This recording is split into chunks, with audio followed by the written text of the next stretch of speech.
determination and hope, but is ultimately dominated by his insecurities. His peers take advantage of him. His win-lose record with his best friend Linus is 2 in 102 in spear throwing. The 2 wins came as a result of Linus's sore arm. He loved gathering peanuts for himself and his mum, but not for his sister Sally. He longs to have a pet dog and wishes to call him Snoopy, but we do not domesticate animals. But let us proceed on our journey. In order to protect ourselves from the other tribes, we need to cut shields from the trunks of trees, relax for a while we decorate them. So, work of cutting out the shield is integrated into the pleasure of decorating it. In preparation for uncertainty, we are always mentally and physically prepared for any eventuality. On this day, a bushfire breaks out. Animals escape. They need to be saved. We then have to engage with a warring tribe. When spears are destroyed in action, we make new ones, fix and grind the head. As the dangers have subsided, we then prepare for the corroboree. It is a well-ordered dance routine, danced mainly by men. In some ceremonies, however, special all-women corroborees are performed. There's a great deal of mime and mimicking and animal cries. These are features. Tribal members and visitors join in the chanting, stamping, clapping, which accompanied each corroboree. Boomerangs were often used and tapped together to reinforce the desired rhythm. Preparation for the corroboree is time-consuming, since it involved rigging up an elaborate headdress and painting a body artfully. When the grooming was done, kangaroos could be hunted and carried to the site of the corroboree. Cutting the canoe off a tree was done easily. When the corroboree is in sight, there are the bull roarers who approach the corroboree with their spears pointed to the sky. So we go to the corroboree, and there we have dancing. It starts off with a very spiritual routine, and it then winds up as a social event. We had a very good time there. Now, at the end of the corroboree, my son Charlie came to me and he said, "Dad, my boomerang did come back." And I said to him, "Good grief. Remember that failure is the lurking place of success." And I got it from the dream time.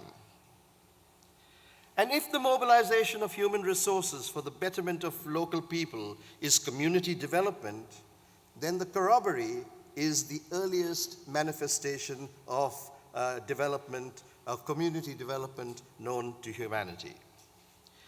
At the end of a very exhausting day, I thanked Yara for his unique tour. I asked him to name 3 aspects of leisure that were really significant to him and his people. He was quick to respond. First, he said, Homo faber takes precedence over Homo ludens.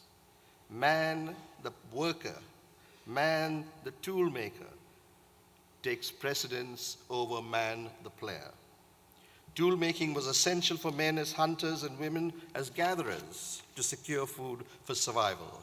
After that was done, they could play, sing, dance, paint, relax, or get involved in other diverse areas of discretionary time. Second, leisure is characterized by several terms: casual, serious, anti, flow, active, passive, slow, and project, by 20th and 21st century humans. Writers, some of them in this room, have intellectualized concepts and included them in the lexicon of language. Aboriginals in antiquity enjoyed similar forms of leisure, but descriptions of each category are found in the Dreamtime stories. Third, and most importantly, the fundamental dimension of Aboriginal leisure is setting. Whereas the 21st century humans have 3 dimensions of time, activity, and experience, we consider setting, a derivative of place, as the essence of leisure. According to an Aboriginal writer, Burham, the land has been under our control and guidance going back to the dream time. Every hill, valley, river, animal, and plant has been placed in the landscape for the use of the people.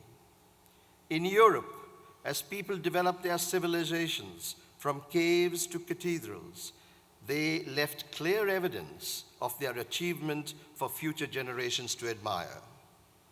In Australia, the land is the cathedral, and worship is not confined to four walls. Each step is a prayer, and each form in the landscape and everything that moves in it were put there specifically for people to use and manage. The board game Landscape by Jessica McIntosh depicts the place where we live and incorporates the activities of birds, animals, and humans. The smaller icons are the settings in which work and leisure activity occur. Consequently, setting is the fundamental to human activity. This should not be new to post-20th century humans, for wasn't it Goffman in 1971, writing on the presentation of life in everyday life, said, "First, there is setting, involving furniture, decor, physical layout, other background items that supply the scenery and props for the spate of human action played before, within, and upon it, on this planet." And therefore, in my mind, if human action occurs in a setting, why should leisure activity be exempted? Just think of the tens of thousands of leisure practitioners who are employed in the care of leisure facilities, natural and constructed. How alienated they must feel to be excluded from the leisure doctrine. Setting is a fundamental dimension and should be the prime consideration, not only to recreate leisure in a wholesome philosophy, but to give many presently excluded a domain to identify with. I read a copy of the Quebec Declaration, and it says, leisure is a place to learn and practice participation. Wouldn't it be better to say leisure, a setting to learn and practice public participation? Setting is not only appropriate, but sounds better. I thank Tiara for his profound views on leisure. They were so impressive that I conferred on his people the title of Homo Ludens Australis. But before disengaging, I said to Yara, all that you've said, 2 minutes? Okay. I've gone through halfway, but I'll try and... I said to Yara, okay, I said to Yara, you have all these problems now. Life has been ideal so far. Do you have any problems? He says, my people have been afflicted by pestilence and disease. My life expectancy is half that of 21st century humans. Child life expectancy is disgraceful, all right? But still, I managed to live a good and meaningful life, the life of Riley. Australia was colonized in 1788. The easiest way to get into Australia was to have a criminal record. In 2008, the population surpassed 20 million, and the Australians fall into the orbital influence of the cities. It is mainly a suburban city, right? Using the word terms of endearment, I devised a social mega wheel, and we have all sorts of people that comprise the social mega wheel. Now, many will be wanting to know what slob and cadop means. In 10 years' time, there are some baby boomers here who will probably lose one partner, and they will be called sad and lonely old baby boomers. I am sure that some people will reject that. So I have developed another one, creative and desirable old people. And there we have all these others. But the four of them are the core of this generation. All right? And in this, if I can quickly go, we have generations that compare each other. All right? The Generation Y has eschewed boomer culture and fashion, and it is their time to celebrate. Right? They have changed dress in a way that cannot be copied. Just imagine their midriff shows, the jeans are lowered and hang precariously on the widest part of the hips in a manner that their mothers cannot imitate. And my advice is, 50-year-old boomers, don't try to imitate. In 2008, that was the population. And we could fit that population into different generations.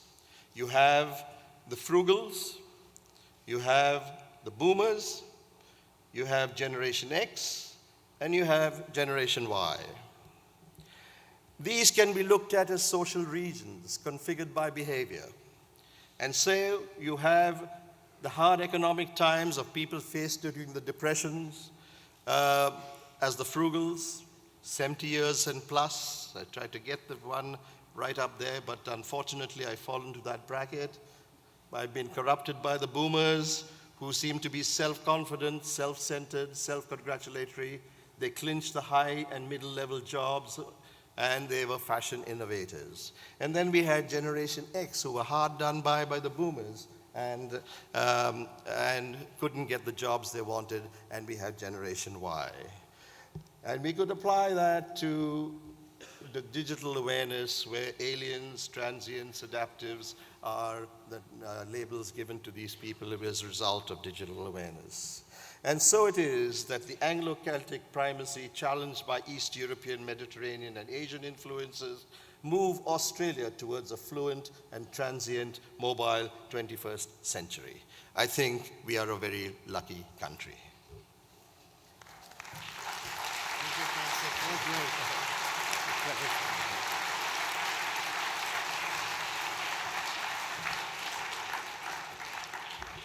And now, et maintenant, en Europe, de France, M. Jean Viard, qui est directeur de recherche au Centre de recherche politique de Sciences Po.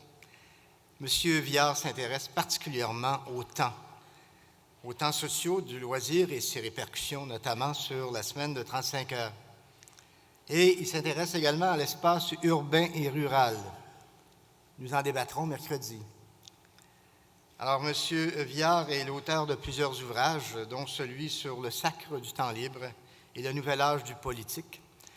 Alors, pour ne pas étirer son temps, je demande immédiatement à M. Jean Viard de se joindre à nous. M. Viard.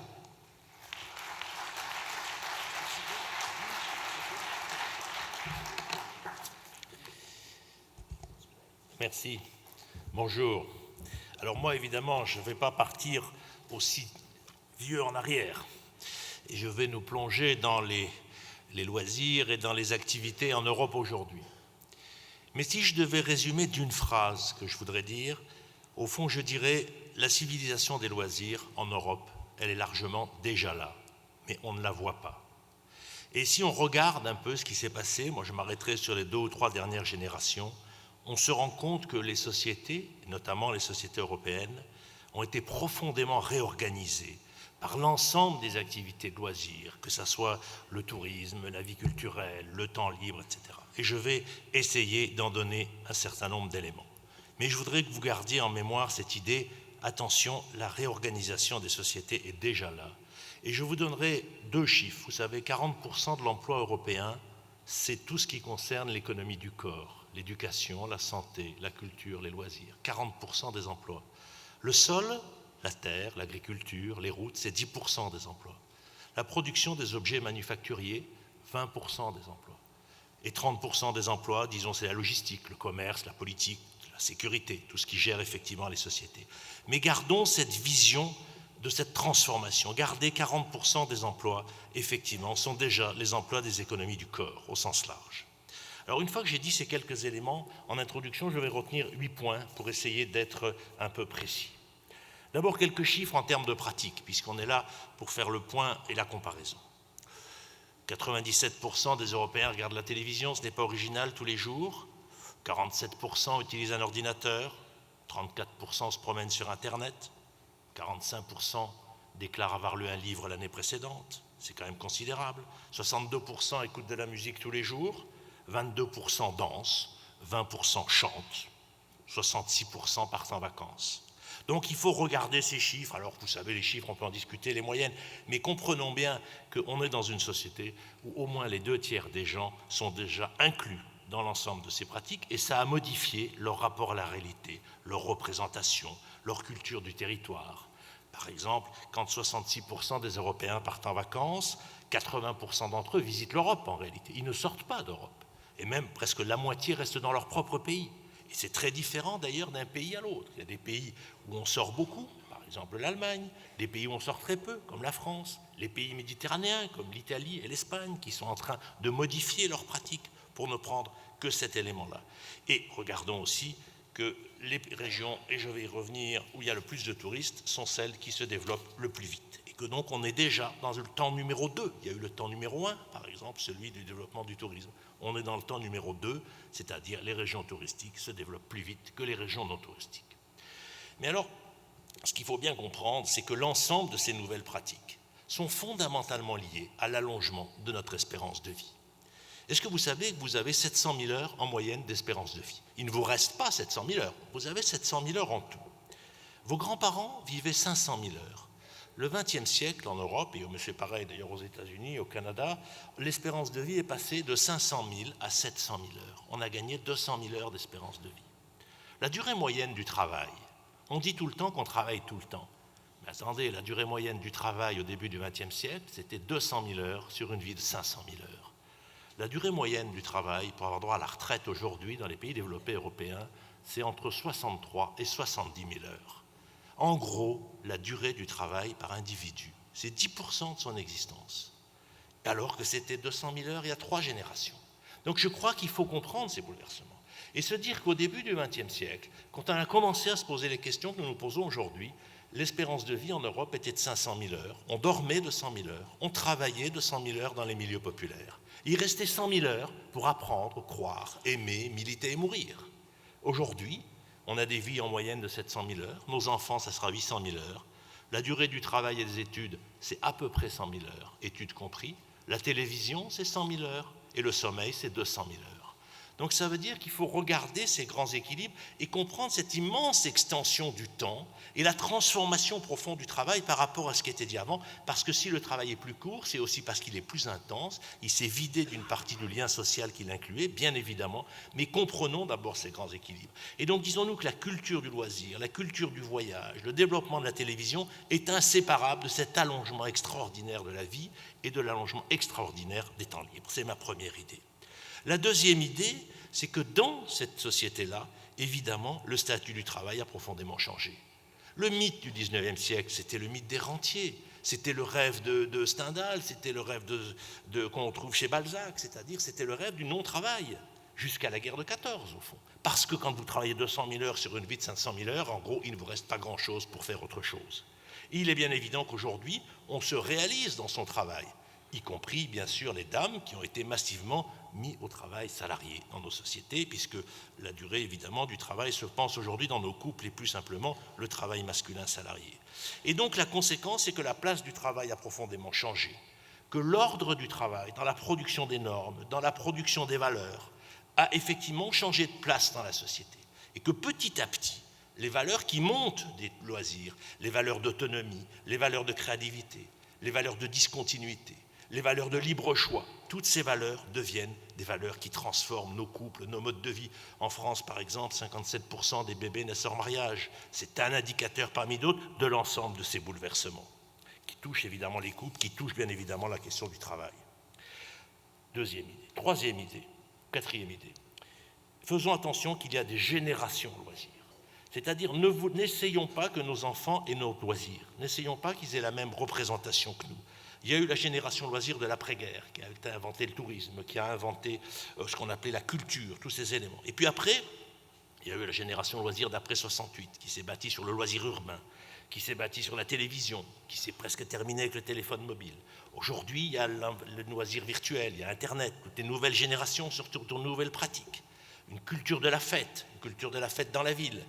Comprenons que ces différentes générations de loisirs sont à prendre en compte et qu'elles se retrouvent chez les personnes âgées et que nous avons des générations de retraités successifs et que les milieux populaires de l'après-guerre, ils ont énormément voyagé quand ils étaient vieux, etc., et qu'il y a ce décalage. 5e idée, les loisirs sont, je crois, profondément un mode de réorganisation de toutes les sociétés européennes, mais elles gardent leurs différences entre l'Italie, le Nord, le Sud, etc. Et donc cette profonde transformation des modes de vie, cette profonde transformation se coule à l'intérieur des différences culturelles héritées depuis de l'histoire très longue, et effectivement on retrouve les différences. Il n'y a pas de phénomène d'homogénéité absolue des pratiques, il y a ce jeu entre la diversité, même si, bien sûr, chaque société va prendre les questions différemment. 6e idée qui me semble importante, cette société-là, cette société du temps libre, c'est une société qui va avoir 2 lieux fondamentaux, le logement et la mobilité. Pourquoi le logement et la mobilité? Parce que plus cette société est autonome, plus nous avons, par la diversité de nos activités de temps libre, des individualités différenciées, plus nous créons des réseaux, des relations, qui d'ailleurs posent un problème à la question des solidarités de communauté, parce qu'il y a d'autres solidarités, des solidarités virtuelles, des solidarités liées à la mobilité.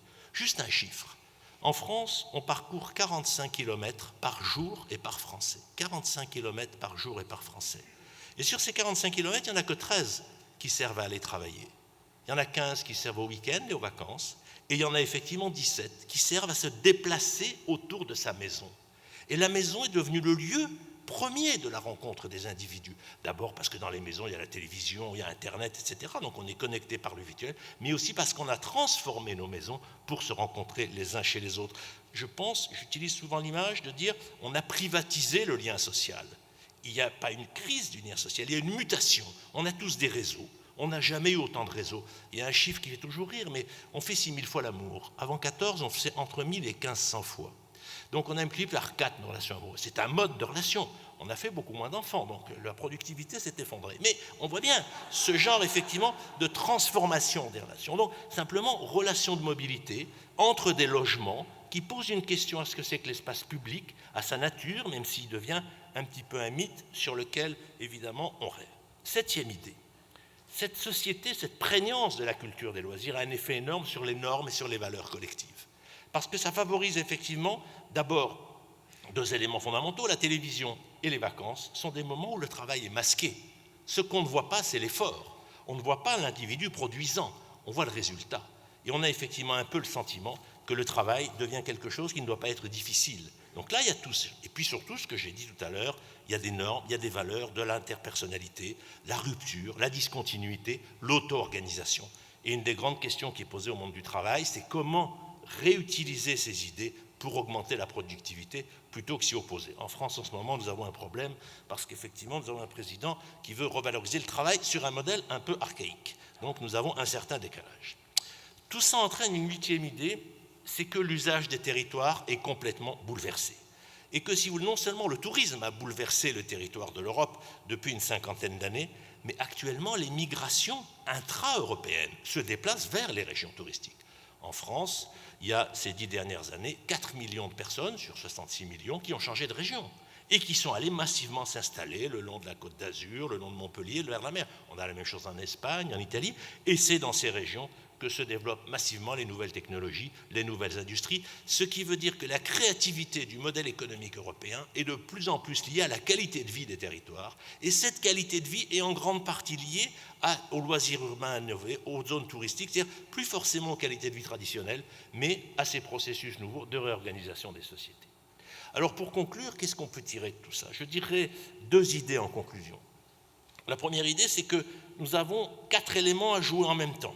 Le travail et sa réorganisation, les loisirs, et ce dont je viens de parler, y compris la génération loisirs, la place des enfants. Comment on fait des enfants dans ce système? À mon avis, c'est un enjeu déterminant, en voyant bien qu'il y a une urgence, une suractivité du loisir, qui fait qu'à un moment, on a l'impression qu'on n'a jamais de temps parce qu'on fait une multitude de choses. Et le quatrième élément, travail, enfants, loisirs, solidarité. Comment, avec tout ça, on fait de la solidarité entre la partie de la société qui est déjà dans la civilisation de loisirs et, disons, les 25% qui n'y sont pas et qui s'en éloignent comme si c'était un monde auquel ils ne peuvent pas accéder.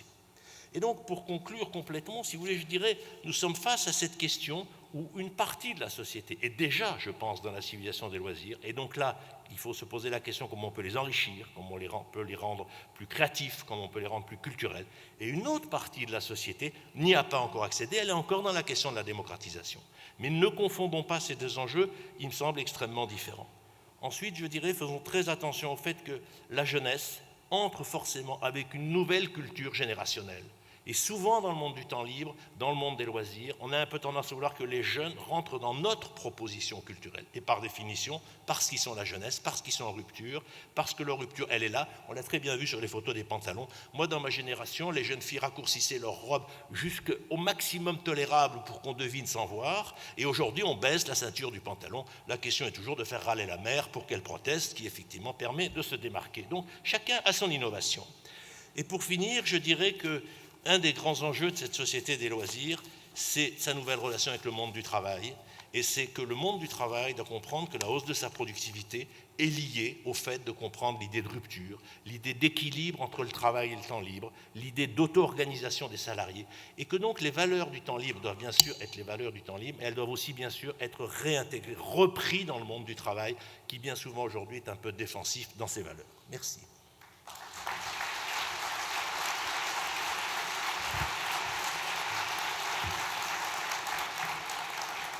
Alors, vous conviendrez avec moi qu'on n'aura pas trop long de toute une semaine pour réfléchir. Il est maintenant 10h20 ce matin. Notre prochain invité, chez lui, il est 10h20 ce soir. Oh, voilà. Alors, de Corée, M. Dong Chong Cho, qui est professeur à l'université, of strategy at the National University of Seoul and currently professor at Chong Kong Graduate School of Business in China. Dr. Cho served on the board of directors of numerous multinational companies and research organizations such as Korean Academic Society of Business Administration. His research interests primarily focus on strategy development and implementation, competitive strategy. He has published a lot of things. So, let's welcome Professor Dong Chong Cho.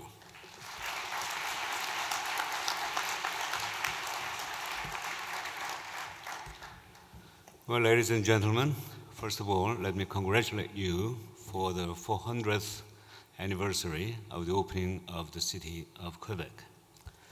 Today, I'd like to present